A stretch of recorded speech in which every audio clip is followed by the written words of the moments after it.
What's up, guys? It's DemApples, and today we're going to be looking at this absolutely insane game where a player made not one, not two, not three, but six brilliant moves in a row. And I feel like this game is really important just to illustrate the concept of back rank mate and how serious it can be. Just make love for your king. So, alright, this game starts out with e4.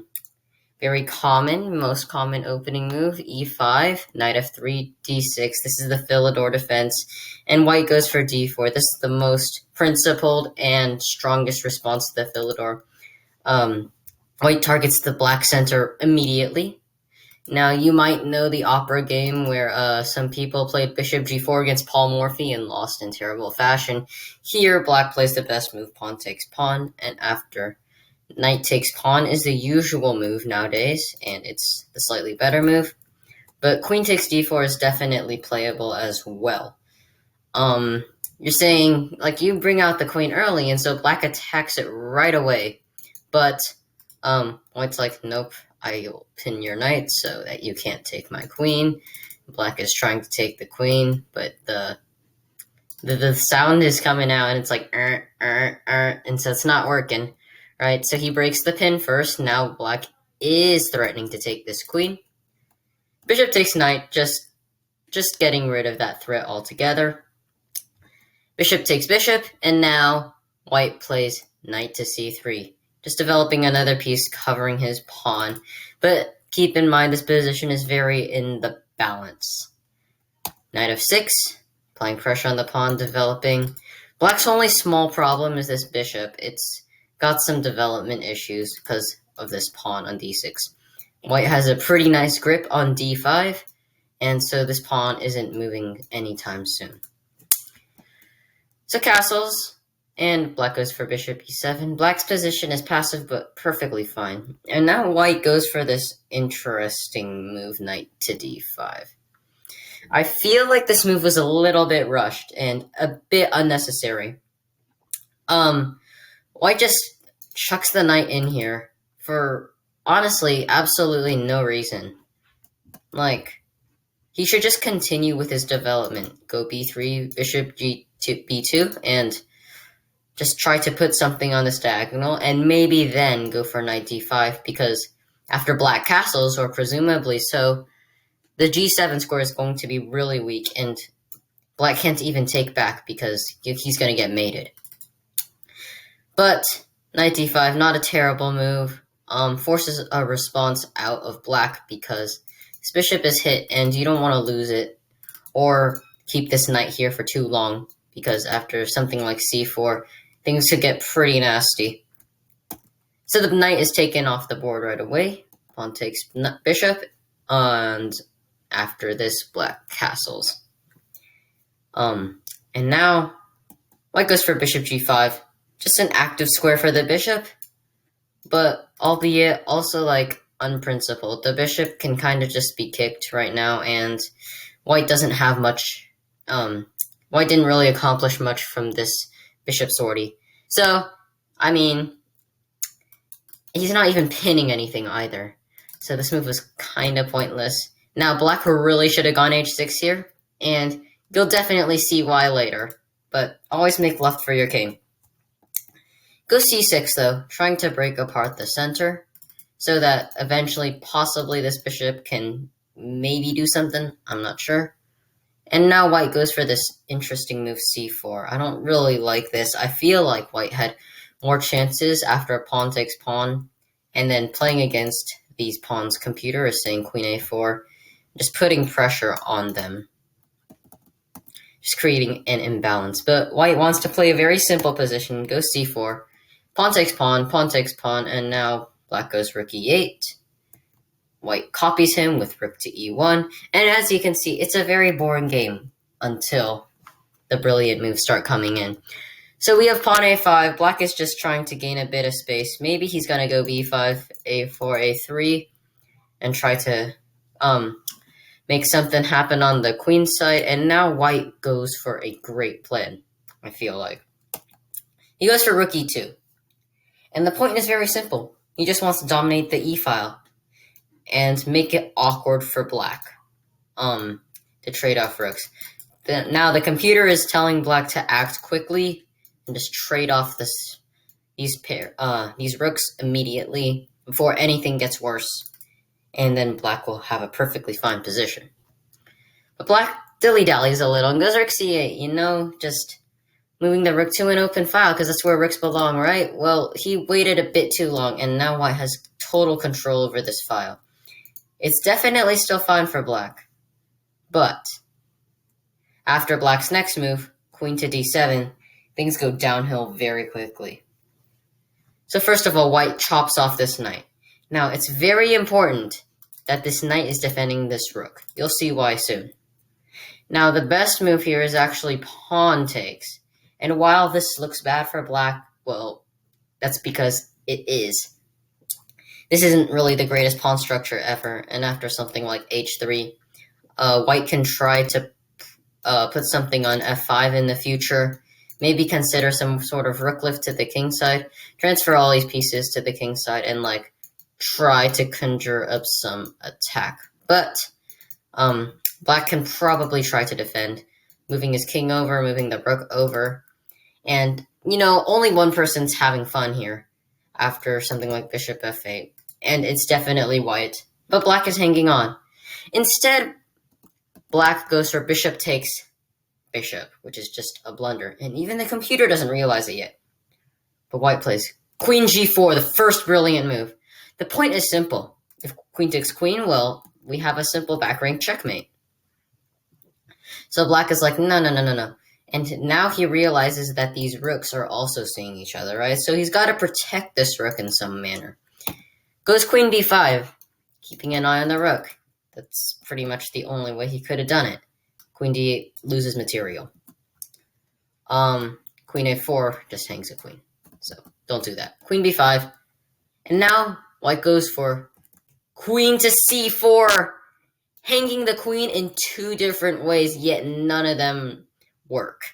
If queen takes, we have this back rank checkmate we saw earlier. And on rook takes, this is just another back rank checkmate. So black is probably like, at this point, he's like, well, this is kind of annoying, right? This queen is just giving herself up.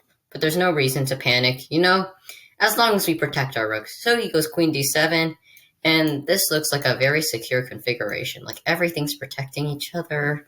Nothing could possibly go wrong until white goes queen to c7, attacking the queen.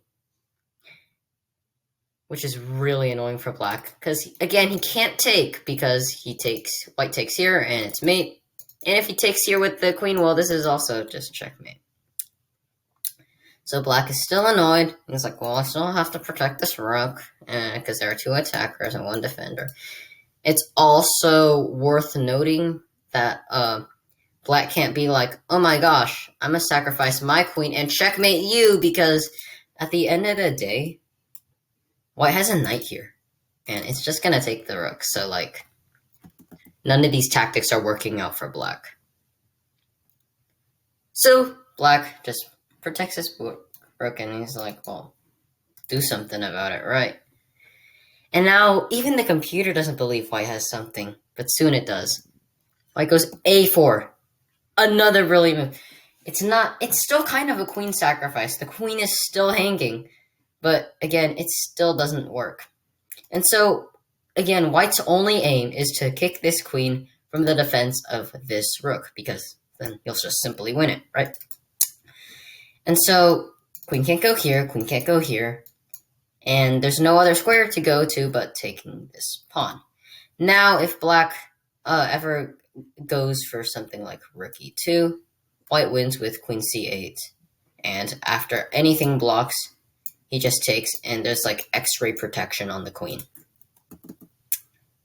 So black takes the pawn, and it's no big deal.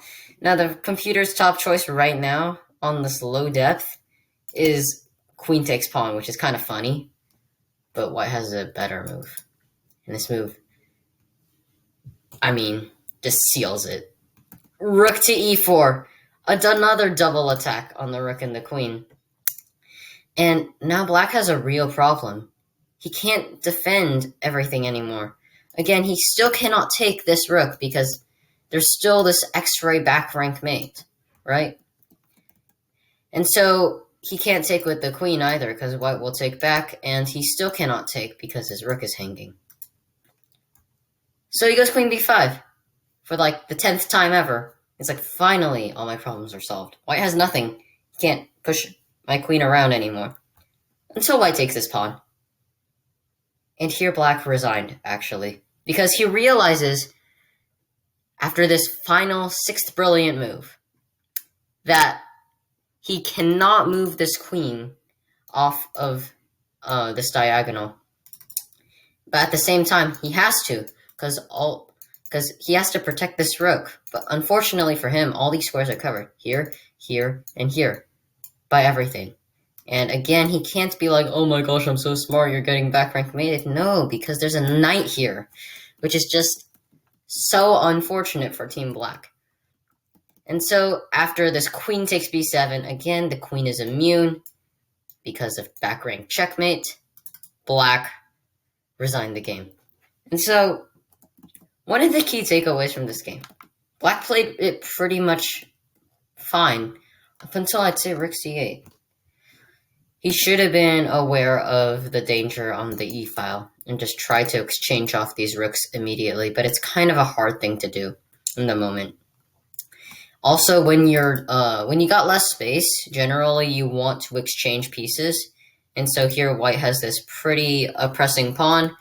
Black has this, Black clearly has less space here, right?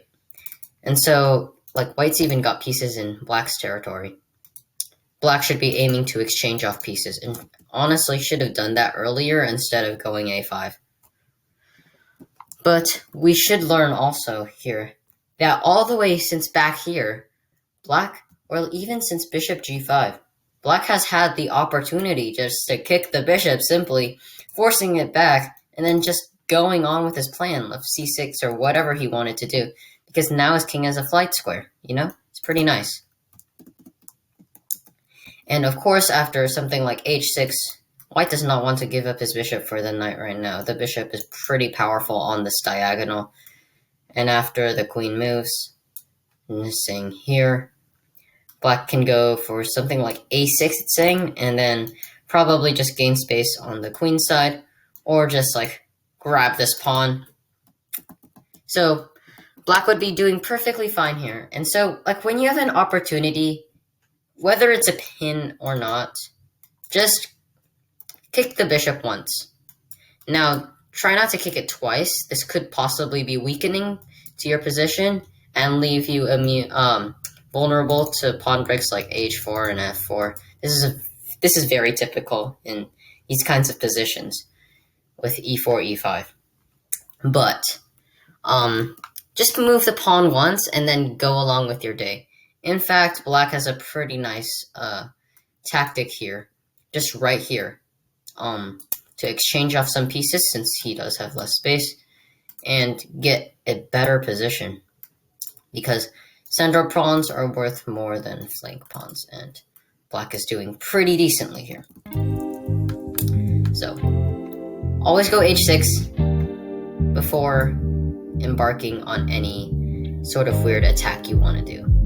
Alright, thanks for watching, and I'll see you next time. Like and subscribe if you enjoyed. Bye.